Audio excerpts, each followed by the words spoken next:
ॐ सहनाववतु सहनौ भुनक्तु सह वीर्यङ्करवावहै तेजस्विनावधीतमस्तु मा विद्विषावहै। ॐ शान्ति शान्ति शान्तिः। સર્વવેદાંત સિદ્ધાંત શ્રુતિબેન બરોબર સાવ જતો રહ્યો છે. એવું થયું.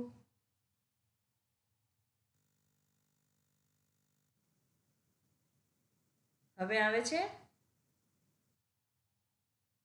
હરિઓમ. આવે છે હવે. હા,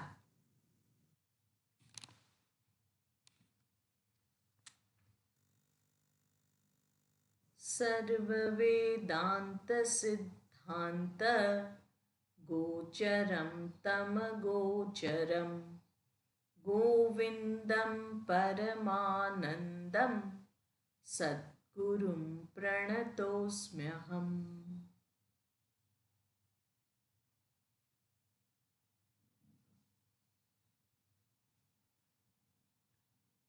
જેવી રીતે સ્વપ્નમાં બાહ્ય કોઈ પદાર્થો વગર આખી સ્વપ્ન સૃષ્ટિનું સર્જન થાય છે. અને એ સર્જન કોણ કરે છે? મન કરે છે. પોતાની જ શક્તિથી મન જ આ સર્વ સ્વપ્ન સૃષ્ટિનું સર્જન કરે છે. અને એમાં ભોગતા, ભોગ્ય અને ભોગ એ ત્રિપુટી મન પોતે જ છે. તેવી જ રીતે જાગ્રતમાં પણ કંઈ વિશેષ નથી. જાગ્રત અવસ્થા પણ એવી જ છે. એ બધું જ મનનો જ પ્રસાર છે.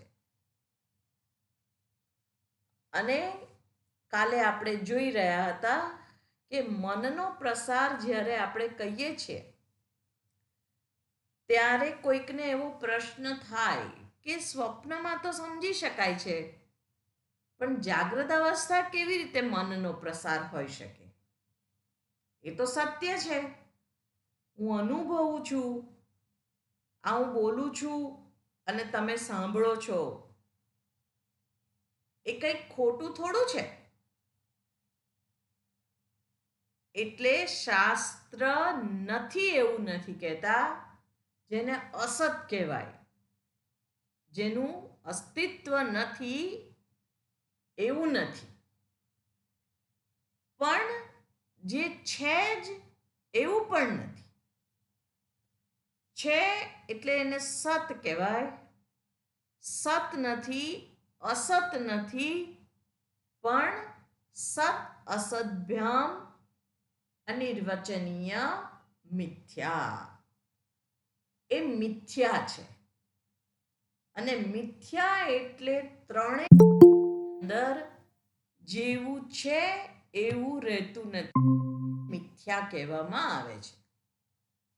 એટલે આ જે જાગ્રતની સૃષ્ટિ છે એ ભ્રમ કે કલ્પના જ્યારે શાસ્ત્ર શબ્દ પ્રયોગ કરતા હોય ત્યારે આપણે જાણવું જોઈએ કે કલ્પના એટલે આપણે જે ગુજરાતીમાં કલ્પનાનો મિનિંગ કરીએ છીએ, અર્થ કરીએ છીએ એવો નહીં, પણ વ્યવહાર યોગ્ય છે, અનુભવ સિદ્ધ છે, પણ વિચાર સિદ્ધ નથી. કોઈ વિચાર એની અંદર કરે તો એનું સત્ય આપણને જે દેખાય છે એના કરતા જુદું હાથમાં લાગે. એટલે જુદું જે આપણને દેખાય એ જે છે એ સત્ય છે.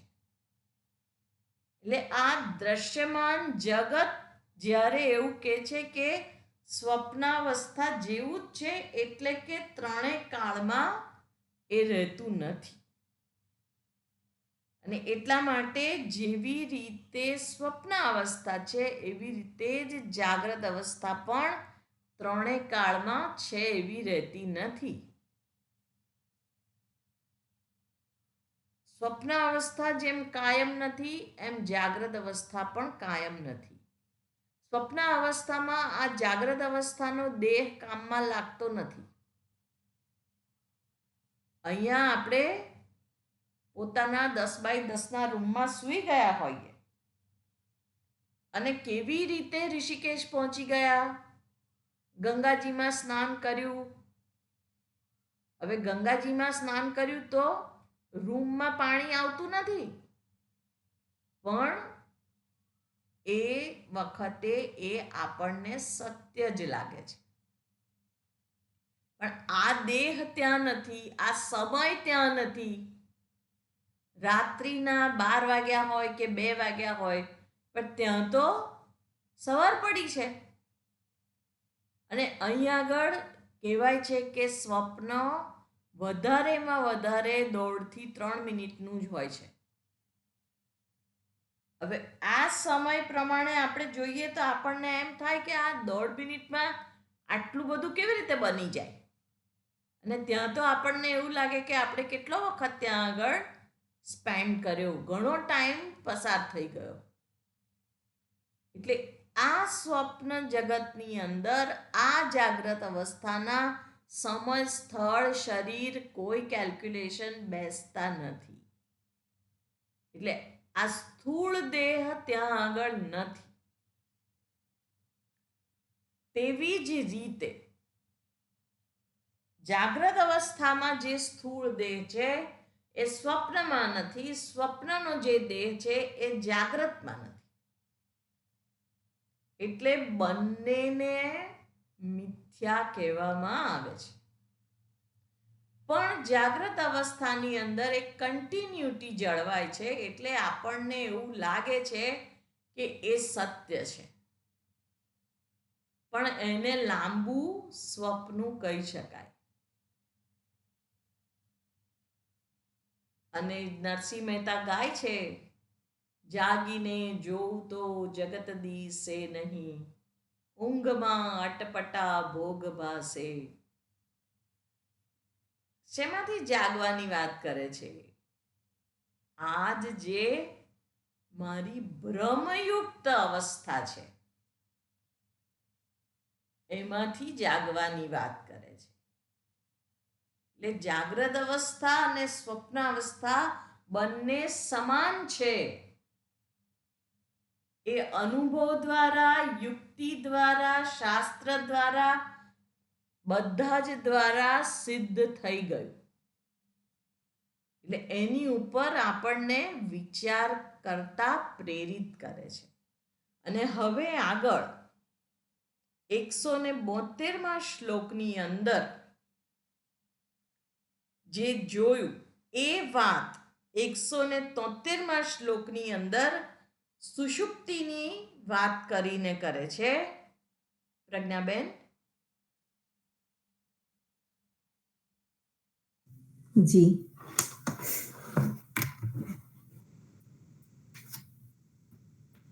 सुषुप्ति काले मनसि प्रलीनी नैवास्ति किंचित सकल प्रसिद्धेः अतो मनः कल्पित एव पुंसः संसार एतस्य न वस्तुतोऽस्ति. કલ પ્રસિદ્ધે, આ બધી જગ્યાએ પ્રસિદ્ધ છે. સુપ્રસિદ્ધ છે. આ જે વાત કરી અહીંયા આગળ બધાય માટે સમાન છે. સુષુપ્તિ કાલે મનસી પ્રલીને ન એવ અસ્તિ કિંચિત સકલ પ્રસિદ્ધે. અતઃ મનઃ કલ્પિત એવ પુંસઃ સંસાર એતસ્ય ન વસ્તુતઃ અસ્તિ. સંસાર એતસ્ય વસ્તુતઃ ન અસ્તિ. ખુશ થઈ જવાય એવી વાત છે. સંસારનો જે બાધ કરે છે એ અવસ્થા કઈ છે? સુષુપ્તિ. અને એ જ આપણો પણ અનુભવ છે. સુષુપ્તિની અંદર મનસી પ્રલીને, મનનો લય થઈ જાય છે. તેના કારણે ન એવ અસ્તિ, નથી. શું નથી? કિંચિત નાસ્તિ, કંઈ પણ નથી. અને એ બધાના જ અનુભવથી પ્રમાણિત થયેલી વાત છે. અતઃ માટે મનઃ કલ્પિતઃ એવ પુંસઃ સંસારઃ, માટે આ જે મનથી સર્જન થયેલો પોતાનો સંસાર ન વસ્તુતઃ અસ્તિ, તેની વાસ્તવિક રીતે કોઈ સત્તા નથી. જે રીતે સૂઈ જઈએ અને મન ત્યાં આગળ નથી. સુષુપ્તિ અવસ્થામાં મનનો પૂર્ણપણે લય થઈ જાય છે. અને આપણો બધાનો અનુભવ છે કે ત્યાં આગળ કોઈ પ્રપંચ નથી. એટલે શું છે? શાંતિ, પ્રસન્નતા. અને આ મારો જ નહીં, સર્વ જગતના પ્રત્યેક વ્યક્તિનો આ અનુભવ છે. એટલે કે છે ને કે રાજાની કે રંકની ગાઢ નિદ્રાની અવસ્થા છે એ બેવની સરખી છે. એક ભલે સોનાના પલંગ ઉપર સૂઈ ગયા હોય અને બીજા ઝાડ નીચે સૂતા હોય, પણ ગાઢ નિદ્રાની અંદર તો બંનેનો અનુભવ એક જ છે. એટલે આ સ્પષ્ટ થઈ જાય છે કે જ્યાં આગળ મન નથી ત્યાં સંસાર નથી. અને એ પણ સિદ્ધ થાય છે કે આ જે અનેક પ્રકારના અનુભવયુક્ત સંસાર છે, જેમાં દ્વૈત છે, અને દ્વૈતના કારણે જ એક હું, બીજું આ બધું.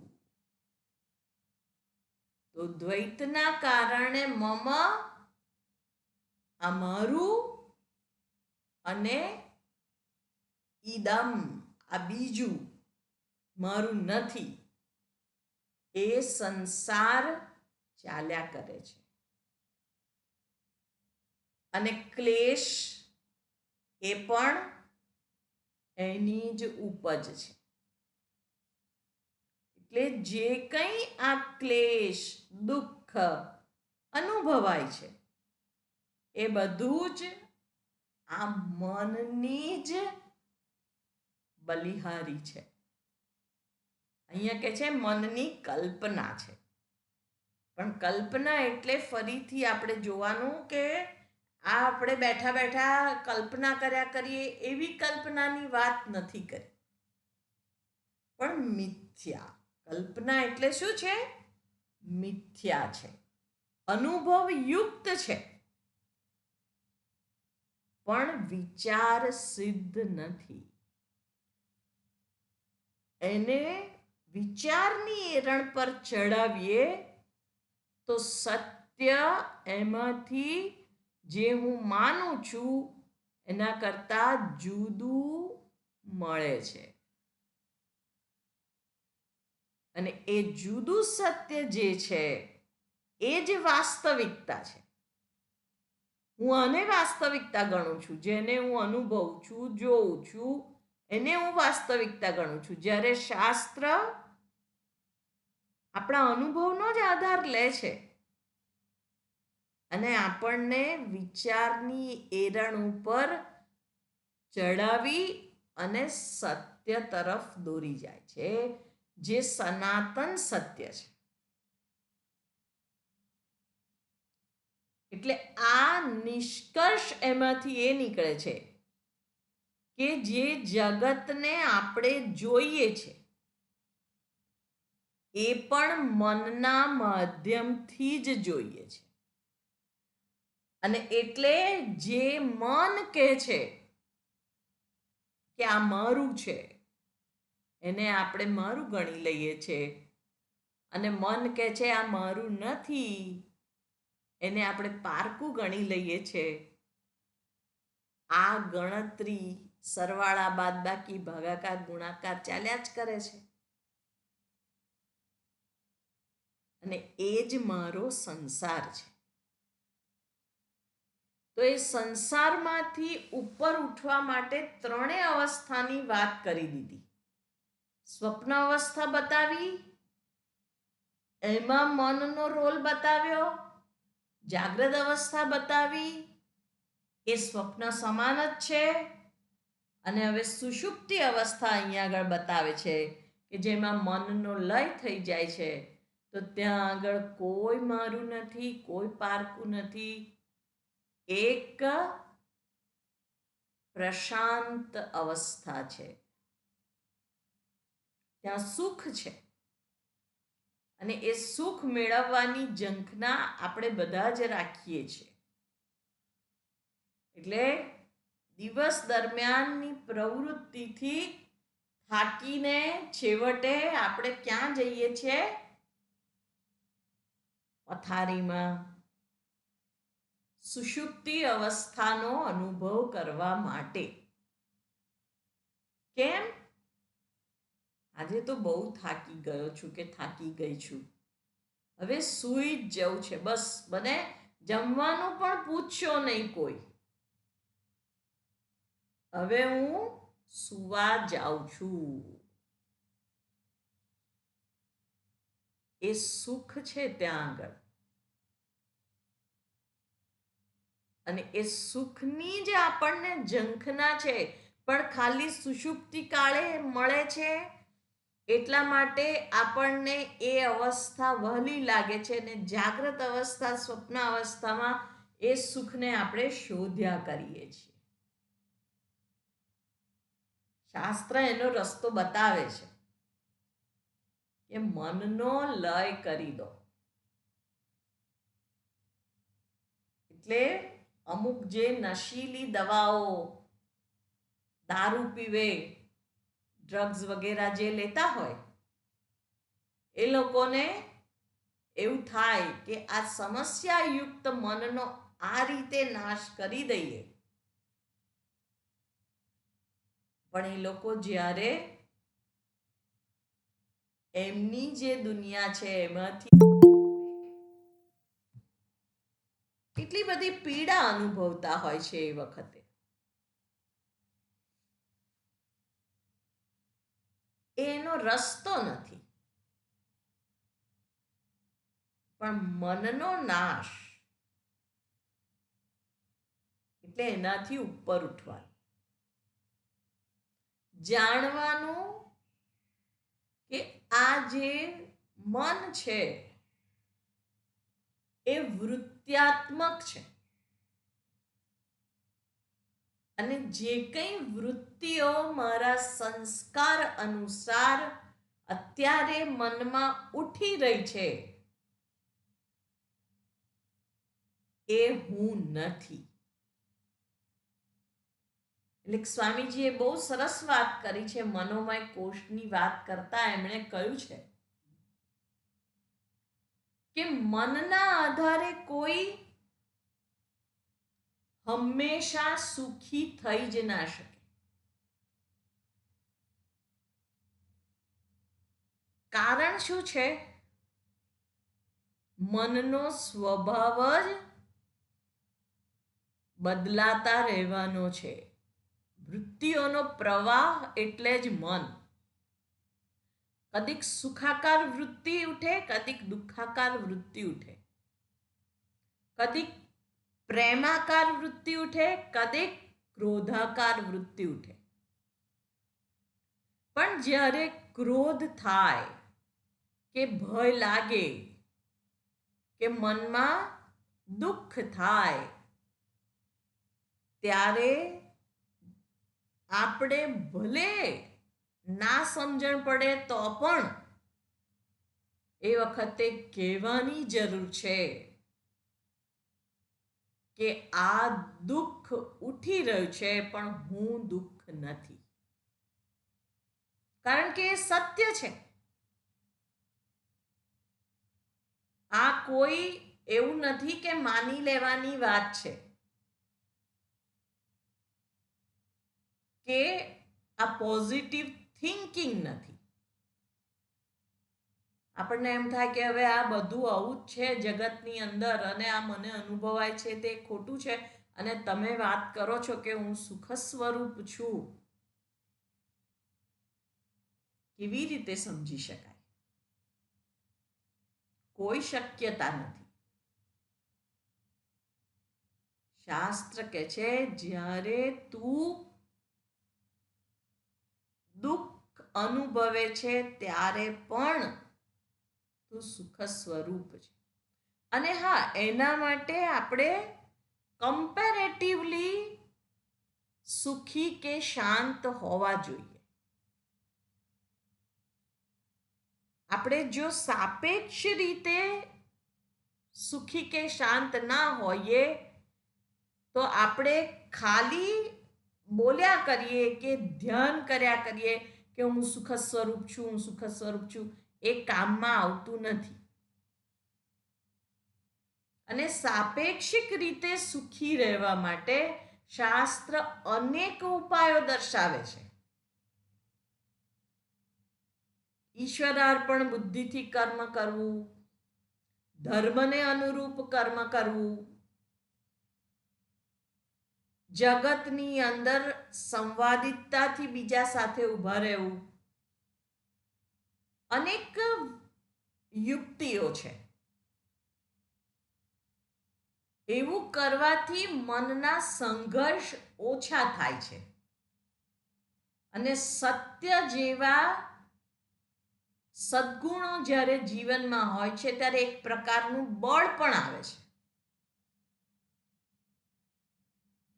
એટલે એનાથી યુક્ત જ્યારે આપણું વ્યક્તિત્વ હોય છે ત્યારે જ આપણે આ શાસ્ત્રની વાતને સમજવાને સક્ષમ બનીએ છીએ. નહીં તો આ શબ્દ સમજાતા પણ નથી.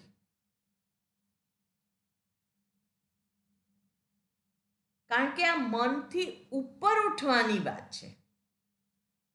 અને જે વ્યક્તિ મનને જ સત્ય માનીને બેઠેલો છે એને સમજતા વાર લાગે છે. પણ જે જોવા માટે અવેલેબલ છે, તૈયાર થયેલો છે, એને આ જલ્દીથી સમજાય છે. જે વ્યક્તિને ડોક્ટર બનવું છે એ પોતાની મહેનતથી એને અનુરૂપ પોતાનું વ્યક્તિત્વ બનાવે છે અને પછી એ સર્જન બની શકે. પણ મારા તમારા જેવાને કે હવે આની સર્જરી કરો, આપણે ના કરી શકીએ. એક ચોક્કસ વ્યક્તિત્વની અપેક્ષા શાસ્ત્ર પણ રાખે છે. કારણ કે આ પણ બ્રહ્મ વિદ્યા છે. એટલે જ્યારે અહીંયા આગળ સૂક્ષ્મ વાત થઈ રહી છે, કારણ કે મન સૂક્ષ્મ છે, એ સ્થૂળ રીતે પકડમાં આવતું નથી કે દેખાતું નથી. એની વૃત્તિઓ પણ સૂક્ષ્મ છે. એટલે એ સૂક્ષ્મના પર ઉઠવાનું હોય ત્યારે આ જગતની અંદર જીવતા જીવતા જ સાપેક્ષ રીતે મારે આ ત્રણ અવસ્થાઓને બરાબર જોઈ અને એની સત્યતાને વિચારવી જોઈએ. એટલે આ ત્રણેય અવસ્થા, સ્વપ્ન અવસ્થા, જાગ્રત અવસ્થા અને સુષુપ્તિ અવસ્થા, એ ત્રણેયની વાત કર્યા પછી આ મનથી જ બંધન છે ને મનથી જ મોક્ષ છે એ વાત 174મા શ્લોકની અંદર કરે છે. ચંદ્રિકાબેન. હા. વાયુના નીયતે મેઘઃ પુનસ્તે નૈવ નીયતે મનસા કલ્પ્યતે બંધઃ મોક્ષસ્તે નૈવ કલ્પ્યતે. વાયુના તૃતીયા વિભક્તિ છે. વાયુ દ્વારા. વાયુના આનીયતે. આનીયતે એટલે લાવવામાં આવે છે. શું? મેઘ. મેઘ એટલે વાદળ. વાદળો આપણને ખ્યાલ છે કેવી રીતે આવે છે? વાયુ દ્વારા આવે છે. અને પુનઃ ફરીથી પછી તેના એવ નીયતે, પછી તેના દ્વારા જ લઈ જવામાં આવે છે. તેવી જ રીતે મનસા કલ્પ્યતે બંધઃ, મનના દ્વારા જ બંધન છે. અને મોક્ષ તેનૈવ કલ્પ્યતે, મન જ મોક્ષનું કારણ છે. મન એવ મનુષ્યાણામ કારણમ બંધ મોક્ષયોઃ, ભગવદ્ ગીતા કહે છે. આ મન જ બંધનનું કારણ છે, મન જ મોક્ષનું પણ કારણ છે. મોક્ષ એટલે બીજું કશું નથી, મારા જ મુક્ત સુખ સ્વરૂપની પ્રાપ્તિ, એ જ મોક્ષ છે.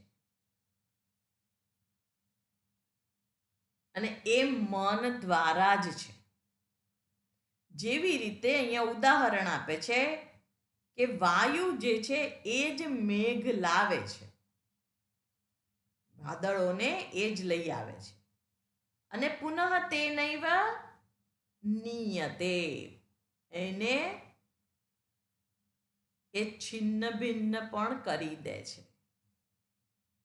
નિયતે એટલે વધારે પવન ફૂંકાય તો વાદળાની શું દશા થાય? એ વરસે નહીં. આપણે અત્યારે ચોમાસું જ ચાલે છે એટલે આપણને ખબર પડે કે આપણે જોઈએ કાળું ડિબાંગ આકાશ થયું હોય અને એમ થાય કે હવે તો તૂટી પડશે, એટલો બધો વરસાદ આવવાનો છે. એટલે આપણે બધી તૈયારી કરી દઈએ કે બારી બારણા બંધ કરી દો વગેરે વગેરે. અને એટલી વારમાં પવન ફૂંકાય, બધા વાદળા વેર વિખેર થઈ જાય. આ પવનને લીધે વરસાદ ખેંચાઈ ગયો આપણે કહીએ છીએ. અહીંયા પણ એવું જ છે કે આ વાદળા જેમ વાયુ દ્વારા એકત્રિત થાય છે, એના દ્વારા જ લઈ જવાય છે અને એ જ એને છિન્ન ભિન્ન પણ કરી નાખે છે. તેવી જ રીતે મનના કારણે જ મનુષ્ય સ્વયંને સીમિત માને છે, મર્ત્ય માને છે, બદ્ધ માને છે, અને એમાંથી જ છૂટવું. એ કોને છૂટવાનું છે? મનને છૂટવાનું છે. એ મનમાં જ સાચી સમજદારી આપવાની છે. એટલે જ્યારે વાયુ મેઘને એકત્રિત કરે છે ત્યારે એની જે સઘનતા છે એના કારણે દૈદીપ્યમાન સૂર્ય પણ આપણને દેખાતો નથી. તેવી જ રીતે આ મનના વાદળો ચારે બાજુથી ઘેરાઈ જાય ત્યારે આત્મા તો સતત પ્રકાશી રહ્યો જ છે, પણ એ દેખાતો નથી. કંઈક બીજી જ સૃષ્ટિ આપણને દેખાય છે, અને એ સૃષ્ટિની અંદર આ મનની કરામાતને લીધે હું મારી જાતને બદ્ધ અનુભવું છું. બહુ જ સુંદર ઉદાહરણ એનું છે ભગવદ્ ગીતાની શરૂઆત. અર્જુને કહ્યું કે 2 સેનાની મધ્યમાં મારા રથને સ્થાપિત કરો. મનની ઉપર વાદળો ઘેરાવાની શરૂઆત થઈ ચૂકી છે. કારણ કે શું કહ્યું? મારા રથને સ્થાપિત કરો. અવિવેક છે બોલવામાં એમના, પણ સતર્ક છે એટલે એમને સમજાઈ જાય છે. એટલે એ ભગવાનને કહે છે, હે અચ્યુત, ભૂલ સુધારી લે છે. તમે તો અચ્યુત છો, તમે ચ્યુત નહીં થાઓ. મારા ગમે તેવા વર્તનથી પણ. અને ભગવાન એ રથને મૂકે છે વચ્ચે 2 સેનાની અને કહે છે કે કુરુન પશ્ય, તારા સગાવાલાને જો. અને ગાંડીવમ સંસ્રતે હસ્તા ત્વક્ચૈવ પરિદહ્યતે ન ચ શક્નોમ્યવસ્થાતુમ ભ્રમતીવ ચ મે મનઃ. હે કેશવ, હું ઊભો રહેવાને સક્ષમ નથી, મારું મન ભમી રહ્યું છે, આખા શરીરમાં કંપન છે. કેમ? શું થઈ ગયું? બાહ્ય કોઈ ઘટના ઘટી નથી, પણ મનમાં ઘટી ગઈ. એટલે આ દુઃખના વાદળ ઘેરાઈ ગયા. આપણે પણ એવું નથી થતું? કોઈ નાની વાત હોય, બાહ્ય કોઈ ઘટના ઘટી નથી, આપણે બધા શાંતિથી પોતાના ડ્રોઈંગ રૂમમાં સોફા પર કે સેટી પર બેઠેલા છીએ અને ચર્ચા ચાલે તો માનસિક રીતે મનના ઘોડા આપણે ક્યાંના ક્યાં દોડી જાય. અને પછી ગભરામણ થઈ જાય, અથવા તો ઉગ્ર ચર્ચા થઈ જાય, મારો કાપો સુધીની વાત થઈ જાય. શું થયું? કંઈ થયું? ના ના, અમે તો ચા પીવે છે બેઠા બેઠા. પીવાઈ રહી છે ચા, પણ મનનો ઘોડો ક્યાં દોડ્યો? અને એમાંથી શુંનું શું થઈ જાય. કાલે જ એક પ્રસંગ મેં સાંભળ્યો. ઘરમાં લગ્નની તૈયારીઓ ચાલે. હવે મેનુ તો ડિસ્કસ કરવું પડે ને. એટલે બધા બેઠા હતા અને મેન્યુ બધું ડિસ્કશન થતું હતું. હવે એમાં પેલા જે વરરાજા હતા એના પિતાજીએ કહ્યું કે આ રાખો. એમાં જે પેલા વરરાજા છે એ કે છે આ નહીં, આ રાખો. એના મમ્મી કે છે આ રાખો. એમ કરીને બધાએ કંઈ જુદું જુદું કહ્યું. એમાં એના પિતાજી ગુસ્સે થઈ ગયા અને કહ્યું કે હવે મારે કંઈ બોલવું નથી, તમારે જે રાખવું હોય એ રાખો, નહીં તો પડો કૂવામાં બધા. અને પોતાના ઘરની બહાર કૂવો, તો આ સત્ય ઘટના છે, પોતાના ઘરની બહાર કૂવો હતો, પેલા વરરાજા દોડીને એ જ ક્ષણે કૂવામાં પડ્યા.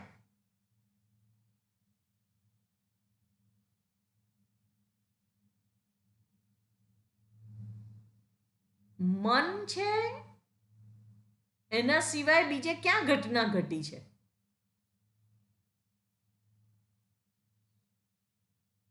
દુનિયાની અંદર આપણે જોઈએ છે કે આ મનના કારણે જ લોકો કેટલા બધા હેરાન થતા હોય છે.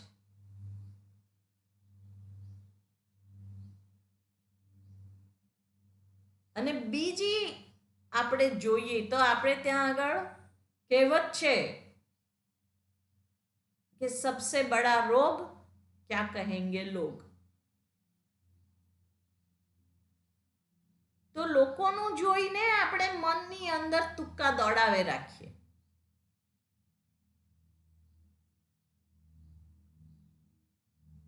એટલે આ પોતાનું જે મન છે એ ક્યાં દોડે છે એ પોતાને જ ખબર પડે. એટલે મારી આંતરિક પરિસ્થિતિ જે છે એ મારા કરતા સારી રીતે કોઈ જાણી શકે નહીં. પણ જોવાનું એ છે કે જે મનને હું આટલી બધી સત્યતા આપી દઉં છું એ મન કેટલું સત્ય છે.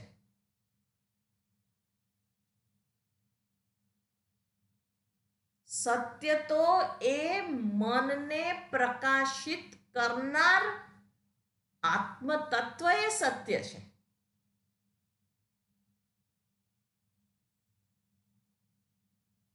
મનમાં તો વિચાર આવે અને જાય. આપણે એને પકડીએ નહીં તો હેરાન થવાનો પ્રશ્ન નથી ઊભો થતો.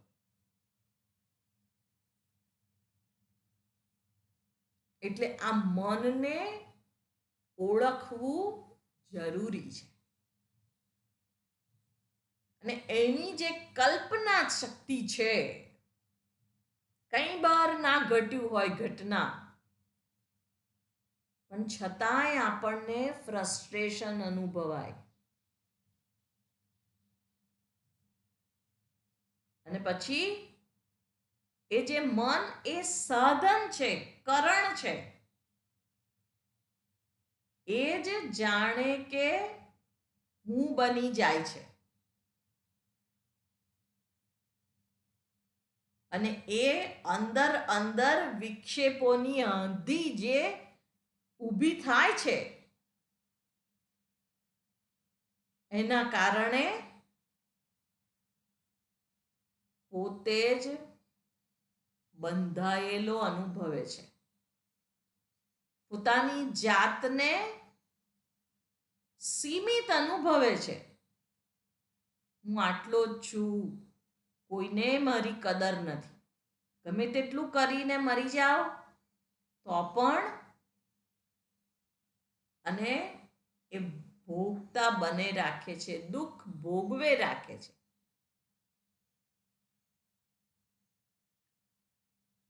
એટલે આ જે મન છે એ જ બંધનનું કારણ છે. પણ જ્યારે આ મન આત્માનુભૂતિ માટે તે દિશામાં તત્પર થાય છે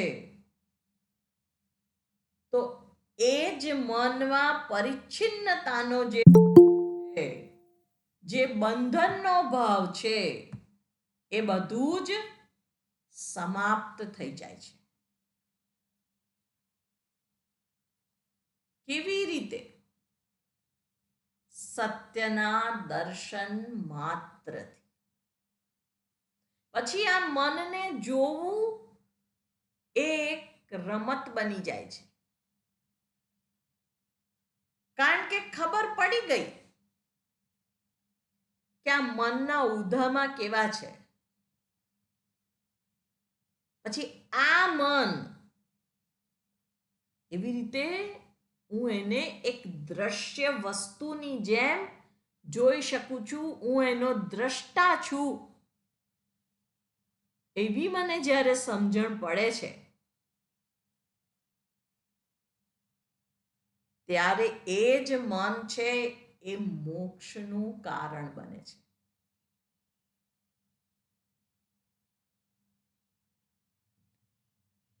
આ મનની ઉપર સતર્કતાથી વિચારવાની જરૂર છે, અને એટલા માટે જ આચાર્ય અહીં આગળ જે આપણા જેવા વેદાંત અધ્યયન કરનારાઓ વિદ્યાર્થીઓ જે છે, એમની અપરિપક્વ બુદ્ધિમાં કોઈ પણ શંકા શેષ ના રહી જાય એનો ખ્યાલ રાખીને કંઈ પણ અહીંયા બાકી રાખતા નથી. પુનઃ એકની એક વાત જુદા જુદા એંગલથી આપણને વારે વારે દર્શાવે છે. અને હવે આ જ મન કેવી રીતે બંધાય છે અને કેવી રીતે મુક્ત થાય છે, એને એક બીજા ઉદાહરણ દ્વારા સમજાવે છે. આગળ 175મો શ્લોક. પ્રજ્ઞાબેન. જી. देहादि सर्वविषये परिकल्प्य रागं बध्नाति तेन पुरुषं पशुवत् गुणेन वैरस्यमत्र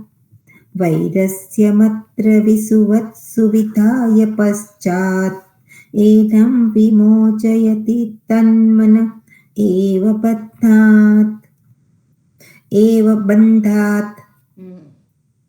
અહીંયા કે છે દેહાદિ સર્વ વિષયે પરિકલ્પ્ય રાગમ બધ્નાતિ તેન પુરુષમ પશુવત ગુણેન વૈરસ્યમ અત્ર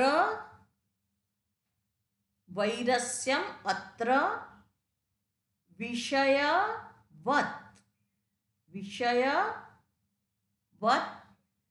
સુવિધાય પશ્ચાત એનમ વિમોચયતિ તત્મનઃ એવ બંધાત. દેહાદિ સર્વ વિષયે પરિકલ્પ્ય રાગમ. આ મનના કારણે શું થાય છે? મન શું કરે છે? તો કે છે દેહાદિ એટલે શરીર અને સર્વ વિષયે બીજા બધા જે વિષયો છે એમાં રાગ કરે છે. પરિકલ્પ્ય રાગમ બધ્નાતિ તેન પુરુષમ પશુવત ગુણેન. પુરુષમ તેન ગુણેન પશુવત બધ્નાતિ. પુરુષને પશુની જેમ ગુણથી બાંધે છે. અને ગુણ એટલે એનો એક અર્થ થાય છે દોરી. દોરી વડે પશુને જેવી રીતે આપણે બાંધીએ છીએ તેવી રીતે આ આસક્તિ એ આ પુરુષને બાંધે છે. અને પછી શું થાય છે? તો વૈરસ્યમ, વેર થાય છે. શેની સાથે? વિષવત સુવિધાય. સુવિધાય એટલે સારી રીતે જાણીને. વિદ ધાતુ ઉપરથી સુવિધાય શબ્દ બનેલો છે. સુ ઉપસર્ગ છે.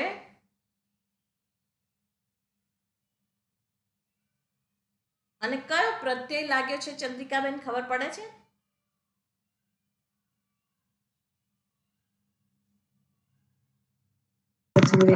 કયું કીધું? સુવિધાય. સુવિધાય.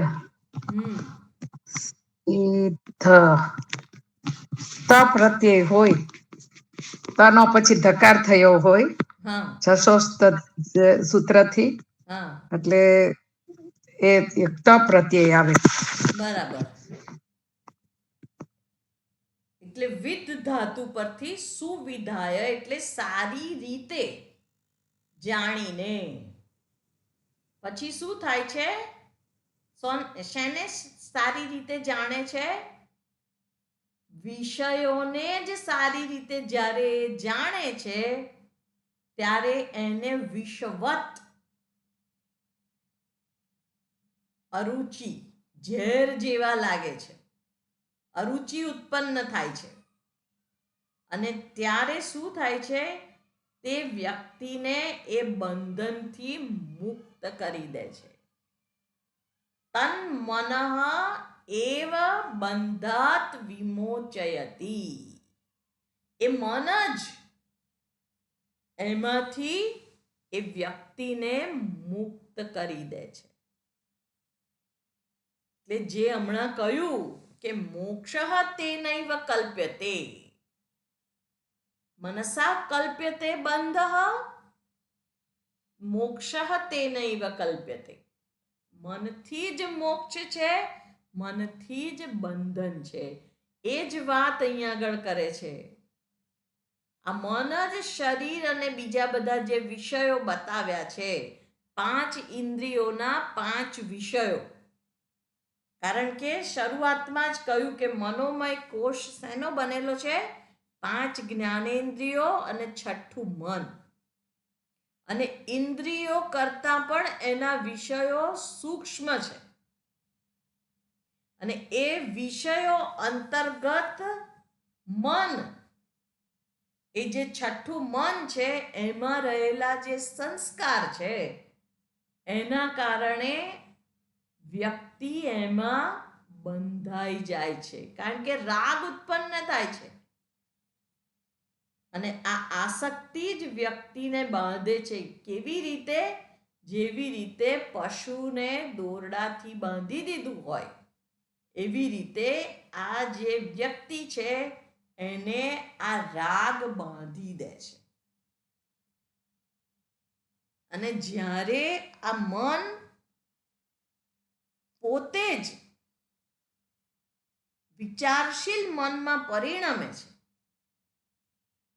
અને ત્યારે આ વિષયો એને વિષવત લાગે છે. કારણ કે જોવા જેવું છે કે જ્યાં રાગ છે ત્યાં જ દ્વેષ છે. આપણને એવું લાગે છે કે આ વ્યક્તિ માટે મને રાગ છે અને બીજી વ્યક્તિ માટે દ્વેષ છે. આ તો મારા સુખનું સ્ત્રોત છે, એટલે આને તો હું કદી ના છોડું. પણ એ ભૂલ ભરેલું છે. જ્યાં આગળ રાગ છે તે જ વ્યક્તિની અંદર એટલો જ દ્વેષ છે. જો આપણે આ રાગ અને દ્વેષથી ઉપર પ્રેમનો સંબંધ નિર્મિત નથી કર્યો તો આપણે ફસાવાના જ છીએ. આ ચોખ્ખી વસ્તુ છે જે ધ્યાનમાં લેવાની છે. એટલે મન, જે આ શરીર અને ઇન્દ્રિયો, એ બધા જ પોતે એમાં રાગ કરી અને બંધાય છે, અને ત્યાં જ દ્વેષ છે એટલે દુઃખી પણ એ થાય છે. ખાલી બંધાઈને સુખ જ અનુભવતો નથી. આપણો અનુભવ પણ શું કહે છે? જે વ્યક્તિમાં જેટલો રાગ છે એટલી એ વ્યક્તિ આપણને દુઃખી કરવાને માટે સક્ષમ છે. શાસ્ત્ર પણ કહે છે પ્રિયમ રોત્સ્યતિ. જે પ્રિય હોય એ જ રડાવે. રસ્તા પર કોઈની સાથે ઝઘડો થાય તો આપણે રડવા નથી બેસતા, ક્રોધ આવે છે. પણ મારી પ્રિય વ્યક્તિ મોઢું બગાડે તો હવે મારે જીવવા જેવું નથી રહ્યું. કોઈને મારી કદર નથી. કોઈને ક્યાં, એક જ વ્યક્તિને કદર નથી.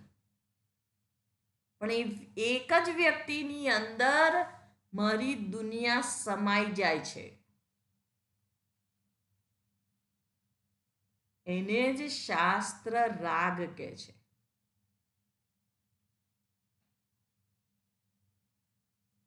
હું ફક્ત તારા માટે જ છું. આપણે રડવાની તૈયારી કરી લીધી છે.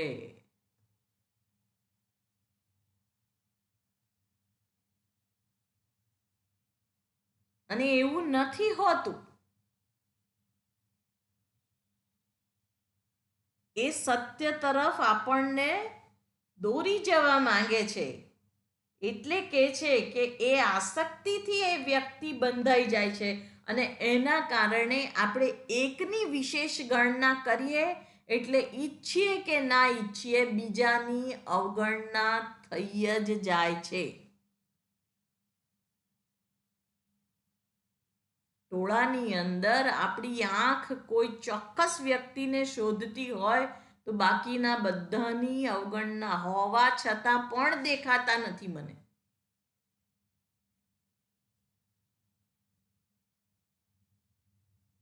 આ અવગણના થાય છે, અને પછી શું થાય? આખી દુનિયાને મેં છોડી દીધી તારા માટે, અને તે મારી સાથે આવું કર્યું.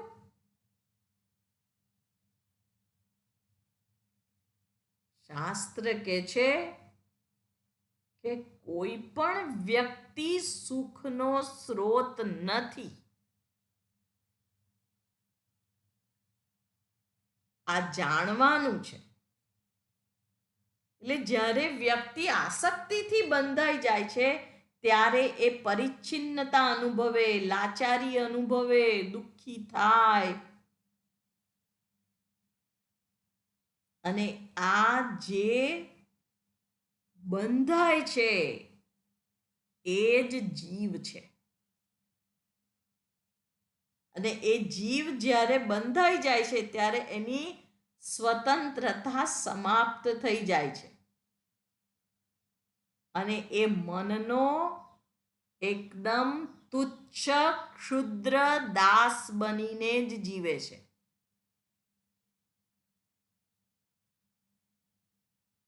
એટલે મન જેમ નચાવે એમ એ નાચે છે. એવું જે વ્યક્તિત્વ ધરાવે છે એ વ્યક્તિઓ હંમેશા ઉત્તેજિત રહેતી હોય છે. એ ઉત્તેજનાને આનંદ ગણે છે. જેવી રીતે રાગને પ્રેમ માની લેવાની ભૂલ કરે છે, એવી જ રીતે ઉત્તેજનાને આનંદ માની લેવાની ભૂલ કરે છે. રાગ એ પ્રેમ નથી. પ્રેમમાં ઉપર ઉઠાય છે, પ્રેમમાં પડી ના જવાય. પ્રેમ સર્વના માટે સમાન છે, કોઈ વ્યક્તિ વિશેષના માટે નથી હોતો. આ બે પ્રેમની મુખ્ય ઓળખાણ છે.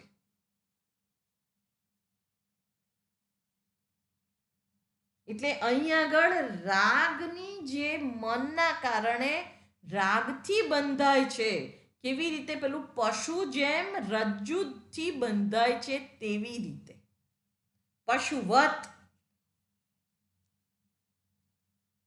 અને પશુને જ્યારે બાંધવામાં આવે છે ત્યારે કેવું છે, થોડીક એની દોરી લાંબી રાખવામાં આવે છે કે જેના કારણે એ અમુક ક્ષેત્રની અંદર પોતે ફરી શકે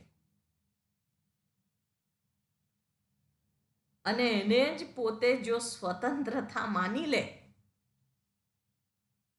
તો એ તો પશુ છે.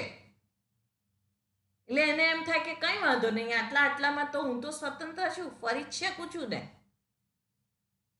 તેવી જ રીતે વ્યક્તિ જે રાગના પાશમાં બંધાઈ ગયો છે એ સીમિત સ્વતંત્રતાને સ્વતંત્રતા માની લે.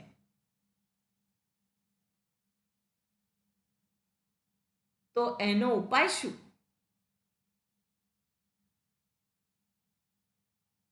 એનો કોઈ ઉપાય નહીં સિવાય કે એને આ આસક્તિ છે અને એમાંથી જ્યારે એ દાજે અને પૂર્વના પુણ્ય એની સાથે હોય